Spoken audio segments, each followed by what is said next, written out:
Happy Wednesday, everyone. My name is Yiling Zhang. I'm the Water Resources Regional Specialized Agent in University of Florida IFES Extension. Welcome to the Water Wednesdays. Water Wednesdays is a Facebook live series about Florida's precious water resources. Every Wednesday afternoon at 2 o'clock Eastern Time, we'll live stream a 30-minute talk about Florida's water and what we can do to protect it. This month, we focus on agriculture best management practices. In last Water Wednesdays, Dr. Lakesh Sharma went through the basics of ag BMPs. Today, I invited Caitlin Bainan to tell us a story about manure management. Now let's welcome Caitlin. Thank you, Elin. Let me share my screen here so everybody can see my PowerPoint. Does that look good, Elin? Looks good. Okay, perfect. So happy Wednesday. We're halfway through the week. And thank you, Elin, for inviting me. Like Elin said, my name is Caitlin Bainham, and I am the Livestock Extension Agent in Marion County. So we have a lot of agriculture, and I do a lot of best management practices education in Marion County. And Elin asked me to talk specifically about manure management. So what a fun job. I get to be the manure slash poop lady. So somebody's got to do it, even the dirty job. So we're going to focus in on manure management today. So let's see here. So just to start out, I want to give a brief background to lead up to my story on why this is important. And obviously this is a water resources Facebook page, and we intend to educate you on the importance of our water resources. And the simple fact is that Florida is a popular place. A lot of people want to be here. We have over 1,000 people per day moving here. We already have over 20 million people. And as you can see in this graphic, we are projected to keep growing and keep that pace, if not increase the pace. We're the third largest state. And a funny quote that I put here that I've heard many times is no one retires and moves north. That is certainly true. A lot of people retire from the north and they like to move to sunny Florida to pick up hobbies, move to the beach, visit family down here. So that is where our 1,000 people a day is coming from. We are also home to over 700 freshwater springs that feed the aquifers that we rely on for our drinking water and for recreational purposes. That 700 freshwater springs, a lot of those are concentrated right here where I'm located in Central Florida. And Florida, generally speaking, is home to more springs than any other state in the nation. And we have the largest convergence of springs actually on the planet. So that is incredible. And that's why we're charged with the greater responsibility to take care of what we've been given. And not to scare anybody, but a fun fact, if you will, is that with this projected population growth, we're also going to require a 20% increase in water by 2030. And that's not just quantity, that needs to be quality water that all of these folks moving here are going to be able to utilize for drinking water. So this is ultimately why what I'm going to talk about pertaining to agriculture is important. So honing in a little bit further on my specific geographical location in Marion County, we have over 360,000 people at this point. And Marion County is the 5th largest county in the state of Florida by area. And this is a prime location. And this is Marion County, but what I'm about to talk about and being a prime location is true for many counties throughout the state of Florida. So here in Marion County, we are close enough to Disney World. We have a lot of rural interior, a rural base. Agriculture is very rich here. We also have part of the villages and other retirement communities. So we are a retirement destination.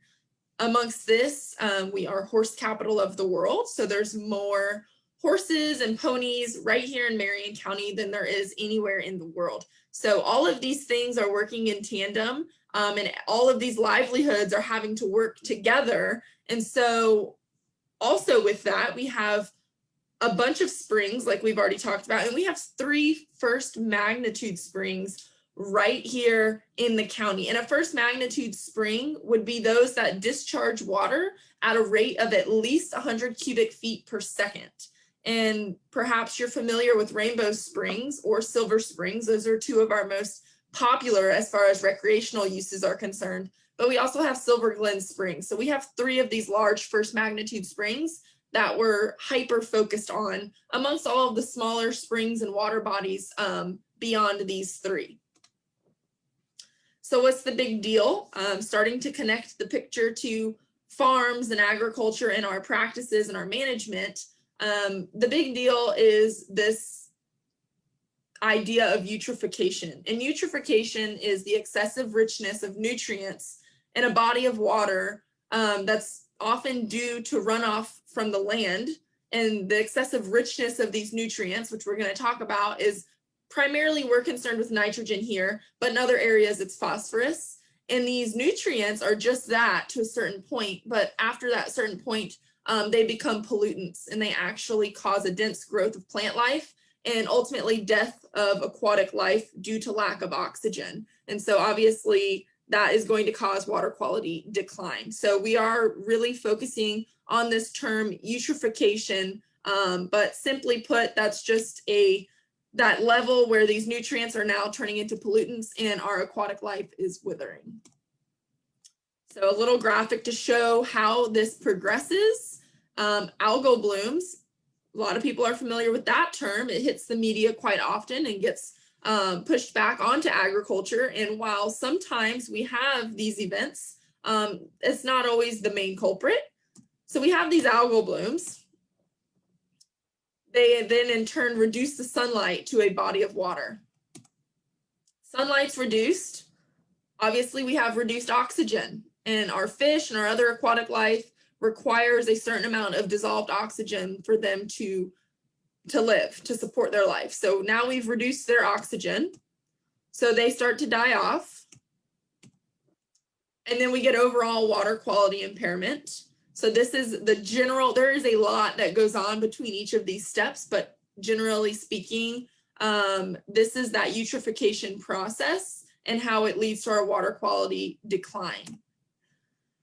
So with our springs, we have point source and non-point source pollution. And to wrap this up and make it super simple, agriculture is non-point source. A point source is something that comes out of a pipe from a factory. We can exactly quantify the pollution that's discharged from that source. It's much easier to quantify. Agriculture, when we're talking acres of land, it's not so easy to pinpoint the exact source of that pollution. So a lot of this is characterized by different algorithms, but basically the Florida Department of Environmental Protection puts out these graphics for different basin management action plan areas that identifies the different sectors and industries that are responsible for certain nitrate loading to a spring shed. So I have Rainbow Springs here and Silver Springs here, which I mentioned were the 2 primary spring sheds of Marion County, and we're going to use them as an example. So these pie graphs here have a bunch of different sectors, from cattle farms, horse farms, septic systems, atmospheric deposition, wastewater treatment facilities. They each get a piece of the puzzle here, right? So we have this urban and rural interface that are each taking a piece of this puzzle, and they're different for different spring sheds in different areas. So for instance, in Rainbow Springs, horse farms, for instance, have an 18% responsibility to the nitrate loading in Rainbow Springs. Compared to Silver Springs, horse farms is still about 8% of the nitrate loading. So we look at that, and that's a prime spot for extension intervention to educate farm owners on how we can do a little bit better to reduce our piece of the pie.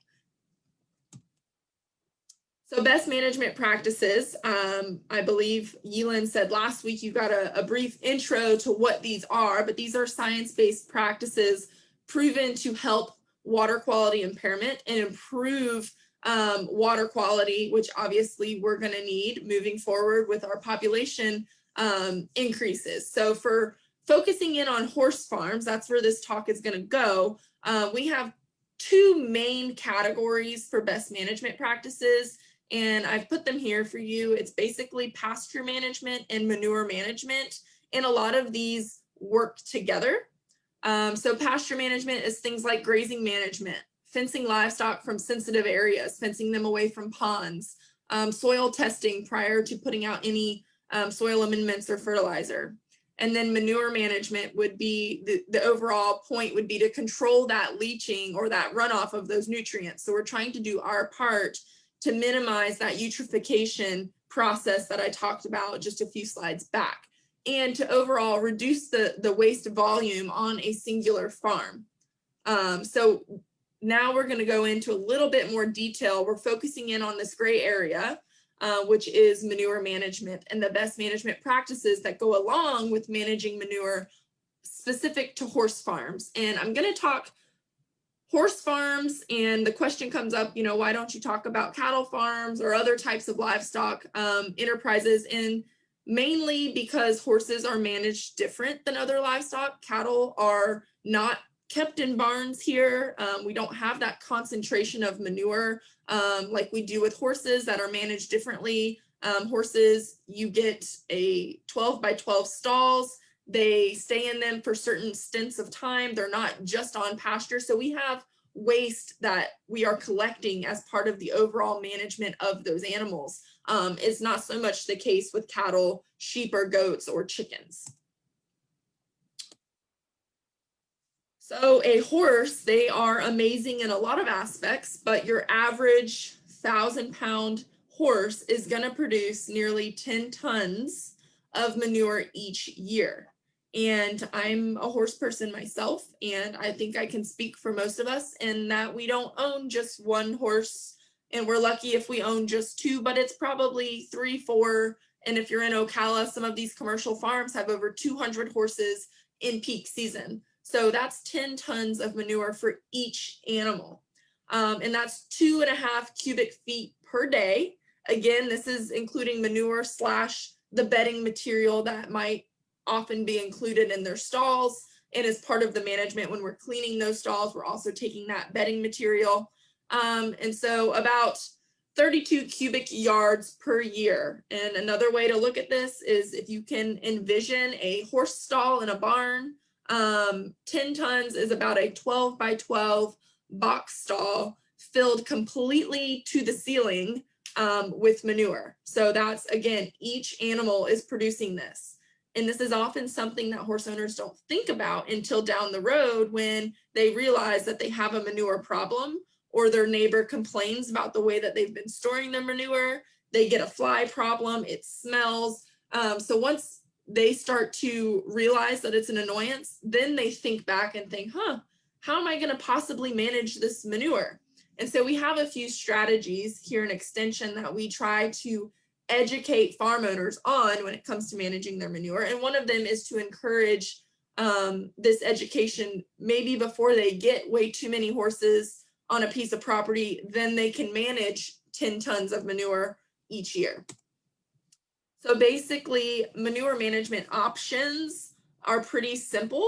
You can either haul it off, and so not in every part of the state, but definitely around here in horse country, we have licensed manure haulers. And basically they work as the middleman for a larger compost company. So they will drop off these big bins on these farms, and they'll also offer a pickup service of those bins once a week, twice a week, once a month, however frequent that farm is going to need that bin to be emptied. And then those manure haulers take it to their service station, and then eventually they take all of their amassed material and they sell it off to a larger compost company in the area. And so usually they have exclusive contracts with large scale compost companies to sell the material to them. So this can be very cost prohibitive to the small farm owners. But it does, however, tend to make the most sense for our large scale operations and a lot of our commercial facilities that we have in Marion County because the commercial facilities are run as a business. And so they typically have limited space, limited manpower. They don't want to pay for extra labor to manage these other means of managing manure. So they'll just work it into their business plan to use these licensed haulers, and it makes sense for them. But for the smaller farms, it gets really, really expensive, and they typically aren't going to pay for this. So they're still left with needing a manure management plan. So the next option is what we call stockpiling, which is okay as long as we are meeting certain criteria. And so stockpiling is, we would encourage them to find a spot on their farm that suits best practices, meaning it's not at the bottom of a hill. They're not stockpiling in a sinkhole. They're stockpiling on flat ground. Ideally, it has some sort of an impervious surface, and it's not near any open water source to where, again, if we have an intense rain event, nutrients from that manure pile is not going to leach down into those water sources. So, and we also encourage them to have means to cover that stockpile. We get a lot of intense rains here in Florida. And again, just knowing that those rains are coming in the summertime, having a big tarp to put over the pile is a really good idea. An even better idea, and the one where I spend a lot of extension time educating farm owners on, is this idea of composting. And that's a way that they could turn their waste into worth, or at least have this complete recycled from the time it comes out of their horse to the end product. They can keep it on their farm and completely mitigate this waste stream issue. So these three are the main options for manure management on horse farms. And then depending on the situation or the operation, the owner's got to pick what suits them best. So now we're going to focus on this idea of composting. And so composting is an easy and effective way to manage manure on a small farm. There's many ways that one could go about it. And we often tell people that it is as much of an art as it is a science. And so there's some troubleshooting involved, and you might not get it right the first time, but at least starting to develop a compost strategy is working towards being a little bit better in your management, and it is certainly a best management practice. Composting horse manure not only creates a stable product at the end that you could use in turn on your pastures, but it will kill weed seeds that exist in manure naturally. There's parasites in manure and different pathogens. In the heat of the compost process, I like to call it cooking. When that manure cooks and heats up, it kills those weed seeds, the parasites, and the pathogens, again, making it this more wholesome, usable end product. The other really key point with composting is that it just by its nature of how it cooks and how the microorganisms work together to break down the manure and the bedding material, is you get a reduction in total volume by up to 30 to 40%. So that could be pretty extreme for a farm that's just constantly throwing their manure in the back corner. They're just continuing to amass a much bigger problem for themselves. If they would start to incorporate a little bit of management of their compost, incorporating some aeration, giving it the correct amount of moisture, making sure the temperature is ideal. Those things can be done quite simply, but just to know to do them, they could be reducing their overall volume by up to 40%, which is huge when you think about storage. And in the end, it can create a valuable soil amendment. And I put the word amendment here, and we'll talk about it in just a minute as to why it doesn't, I don't say fertilizer. That's a big thing with some of my farm owners, is they think if they compost, they'll never have to fertilize again. And that's not necessarily true, but it is certainly a great source of organic material and organic matter, which through time could be very helpful to our Florida soils. So I've provided a few on-farm examples here. These are some small scale examples that I would still consider pretty fancy. Again, you could be as creative as you wish to be. And I always encourage farm owners to use materials that they might already have laying around on the farm. There is no right or wrong way when it comes to choosing your materials to construct your system, you basically need, these are called 3-bin systems. So you need different storage sites that can hold material for a long enough time. You want to amass enough material and to be able to service your needs as a farm. So if the more horses you have, either the more bins you're going to need or the larger each bin needs to be. So each of these bins, and talking to these particular farm owners, holds enough manure with 4 horses for about 2 months. And then they fill up one bin and they start the compost process. They start managing it. They turn it with their tractor or a pitchfork. They're monitoring the moisture, they're monitoring the temperature, but at the same time, they've started to use their second bin to put all of their current fresh manure in. But they're just, that first bin is just background noise. They're just managing it, not adding anything else to it. And the idea is by the time you've worked through all of your bins, that first bin is what we call finished compost. So it's ready to be land applied. Some people sell it. Some people use it in their garden under certain circumstances, but it's now that finished dirt, humusy looking material. It no longer looks like horse manure. It now, the weed seeds are killed, the pathogens are killed, the parasites are killed, and it has a valuable slow release form of nitrogen inside of it that is much more recommended to put out onto your pasture than just raw manure. And this one on the left-hand side is complete with a roof, which is that rain barrier. The one on the right-hand side, he has a giant tarp that when he knows he's expecting a big rain event, he goes out and he pulls the tarp over and stakes it down. But then he has the option to let the sun kind of get to it and bake it a little bit. So these are just 2 different ways that small farms have chose to construct their compost systems. Earlier, I said that most large-scale facilities and farms don't want to bother with composting. And while that's mostly true, I do have a couple of commercial horse farms that are very into composting, and these are 2 of their examples. So this bottom example is a large thoroughbred farm. And this is just a giant tunnel almost, and they do windrows of compost. And this was a kit that was purchased all together. They laid a concrete slab and they bought this building in a kit and constructed it. And they have a tractor and they run windrows of compost. And then again, as that material finishes over time, after it's been managed, they can then land apply it. And they have about 300 acres on their farm that they are applying this material to.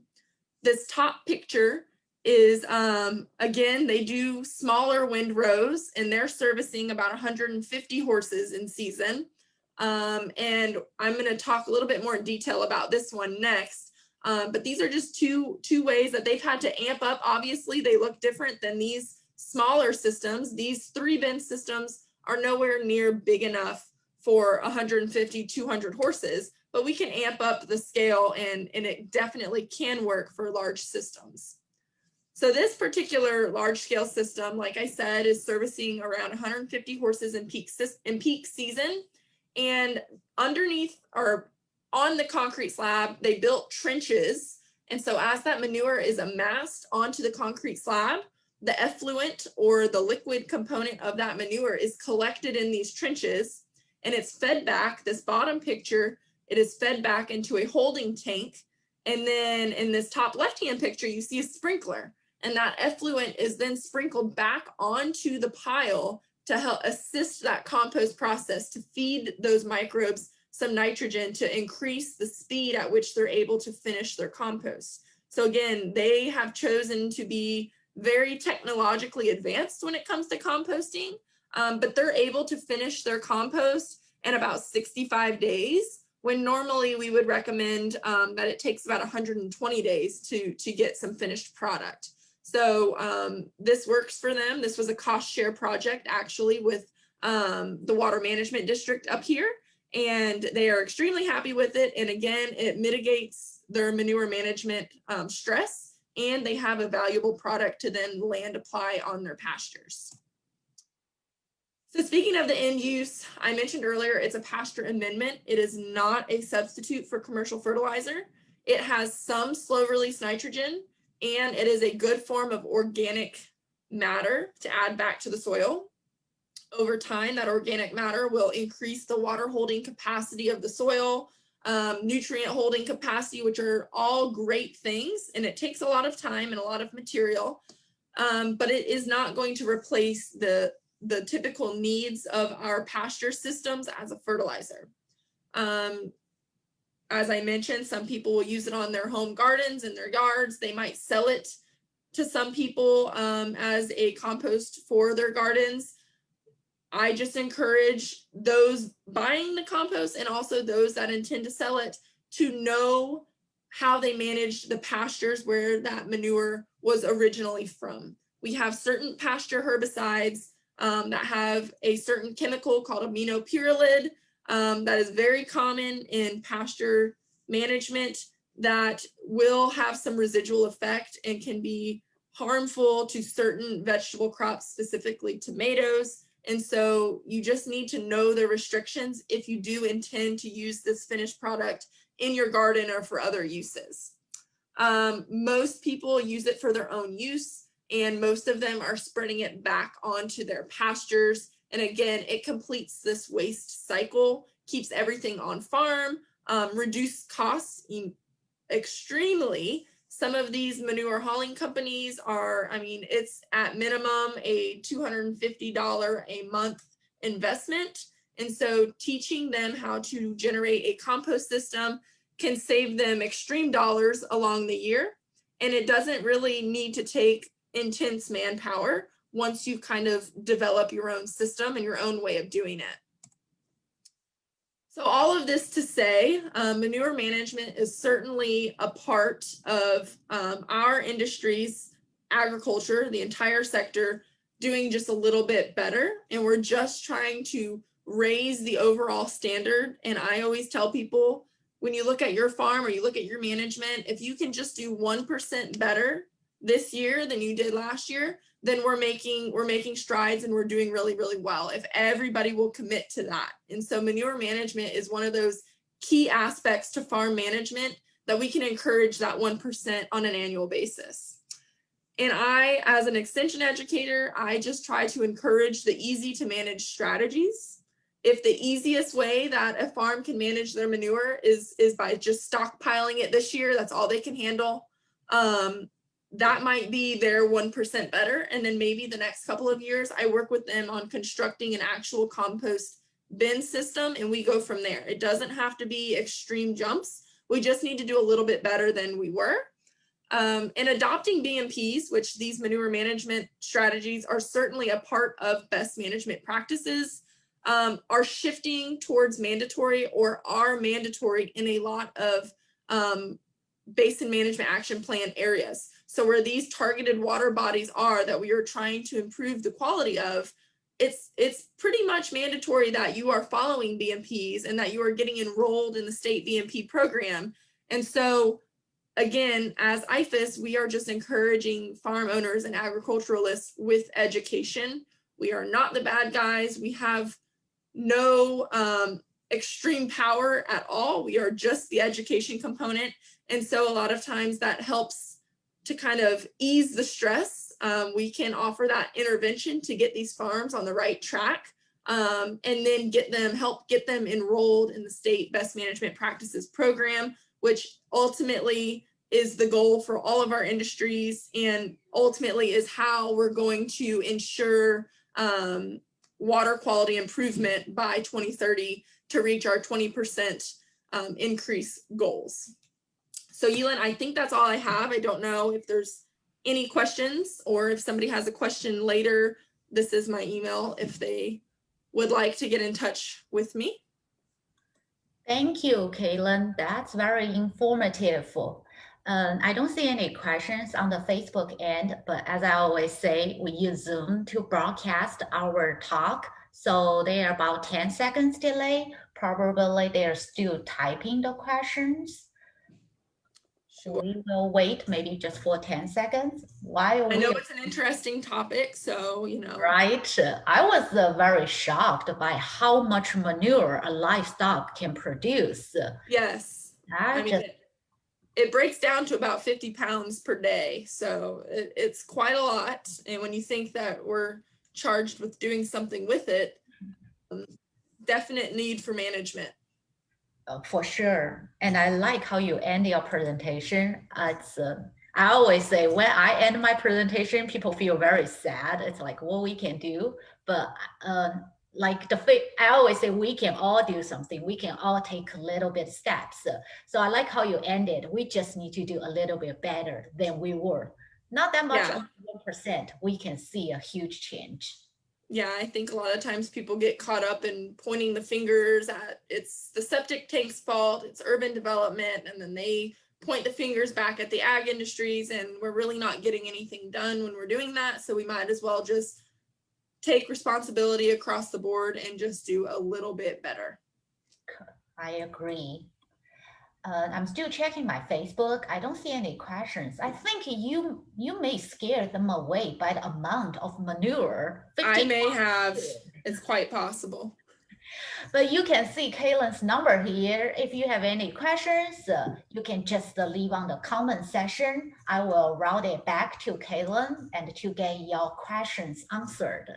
So thank you so much, Caitlin. You're welcome. Thanks for having me.